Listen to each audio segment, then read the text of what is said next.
gudoomiyaha degmada Daynile ee gobolka Banaadir Maxamed Abuukar Jacfar ayaa dhaliyay barnaamijka kalamaan ee ka baxa radio kulmiye kale hadan waran ku darsado wax yar kalamaan ay war ka soo diiso oo qosayo laamiyada markay soo diiso warkii saaxiibkay abaan goro isoo wacay war arintan sameeyno arin fiican imaarto wax aniga dawladda dhameed aad wuxuu sheegayso inuu wax qabo weysay anigoo kamid ah inaan wax qabta ay sheegayso amaan uma arkaan aniga taas amaanna ma aha dawladda tan ayda qabanaysa taas af gooni ay dhisaysa tan dayn ay dhisaysa aniguna waxaan kamid ahay dawladda marka iga dhiganayra amaan in aniga dawladdiina aad tiraahdo xuma qaban karto adigana waxba qaban kartaa kaliya gudoomiyaha Maxamed Abuukar Jacfar ayaa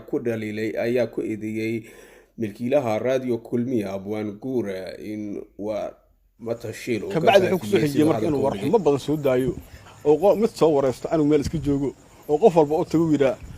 ana Daynile saana ka jirto xabsiga ku yar cusub oo la yiraahdo waxaas u bilaabo marka waxaas oo kale danaha uu leeyahay in saxaafadda loo adeegsado ma siyaasad oo si kale loo rabo mugta hadii uu si kale u rabo siyaasad iyo inuu dad wax ka sheego si daaragtii ha u aado intan ayaa imaanaysa kadib markii radio kulmiye ay wareysteen